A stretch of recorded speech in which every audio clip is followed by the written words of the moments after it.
Both my father and my brother were both United Auto Workers for many years. My father retired after working there for 32 years. And my brother worked there for 11 years. Ladies and gentlemen, when I saw this article, it just kind of drew me in. And we know the opioid plague is still going strong in America. So this came out January 1st, 2020.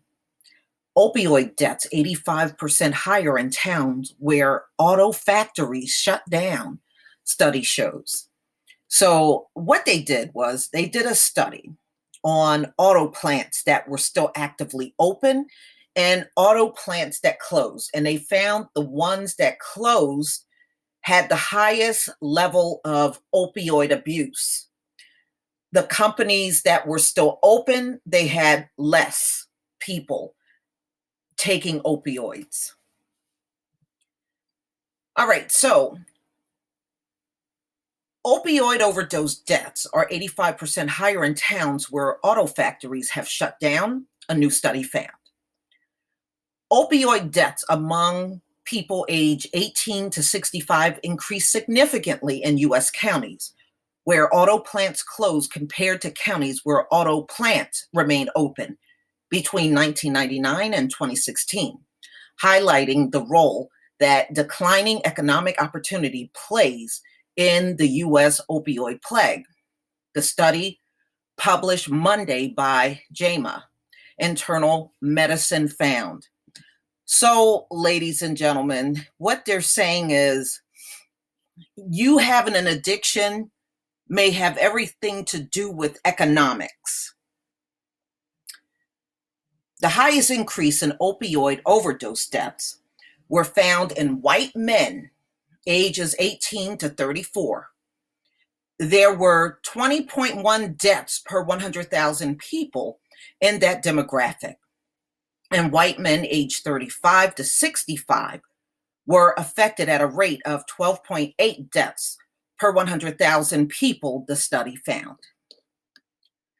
5 years after a plant closure, opioid overdose deaths increased at a rate of 8.6 individual out of 100,000, which is an 85% increase compared with the mortality rate in counties where factories did not close, according to the study.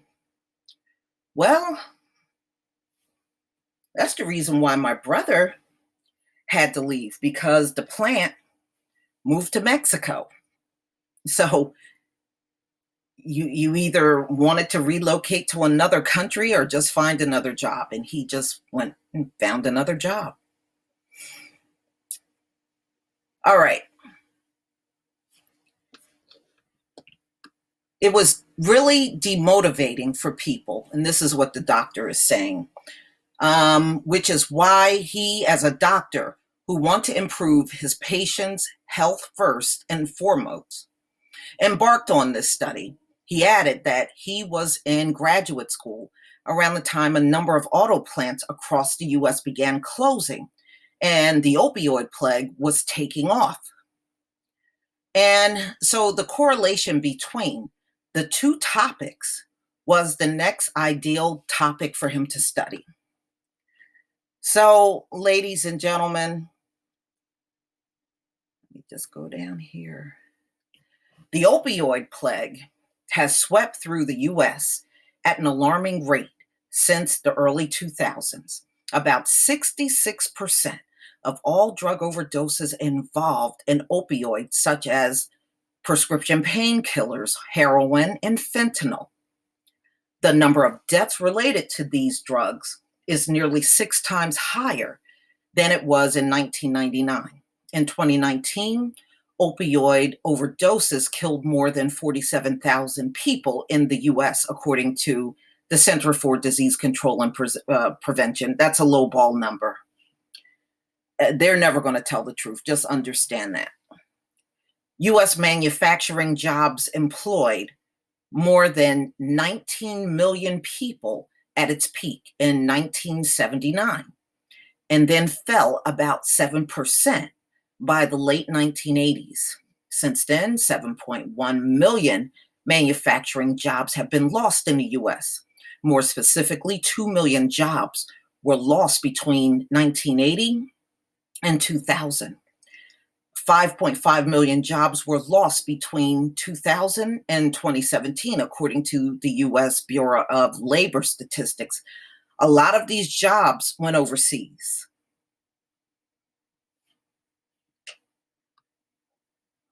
A set of economic opportunities that were historically meaningful and available to to a number of generations were suddenly gone. Yes, and that's very true.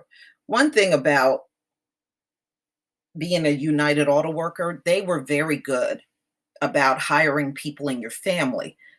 If as long as they could pass the employment drug test and everything they required, that's how my brother got in because my father was already there for a few decades. And that's a very common thing. When you work at those kind of plants, you'll see a lot of people in the same family working there. Okay. With manufacturing declines, the type of jobs that employ people with those skills, it's not like there's something that can come in and fully replace that void, he says. Over the course of the last few decades, the US economy looked like a lot more highly skilled jobs. Yes, and that's what they're really looking for now out here. People that were in manufacturing, especially if those jobs shut down, they really do have a hard time out here finding more work. Researchers studied 112 manufacturing counties located in 30 commuting zones, primarily in southern and midwestern areas that had at least one operational auto plant as of 1999.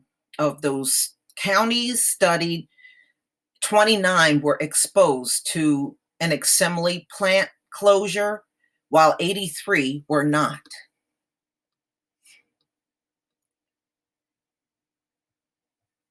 The contraction of the American dream was gone in these areas, which is why the study found that people in states like Michigan and Wisconsin, where communities have depended upon manufacturing for several decades, were suffering the most with keeping up with their health. All right, so this doctor was saying that in Kentucky, for example, where coal mining jobs also steadily decrease over time, two local entrepreneurs created a software development company called BitSource, I'm sorry, that aims to train former coal miners to become learn code. I've been hearing a lot of people say that, telling these people in manufacturing to learn code. Interesting. Huh. I'm surprised that it's in this article. To become learn code. Wow. Okay. Does a loss of economic opportunity always have to lead to poor health? No.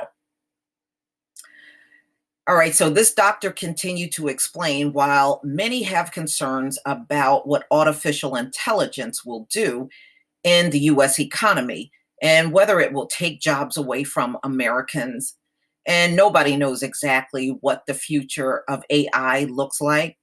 The US has gone through major economic and occupational changes before and still came out strong.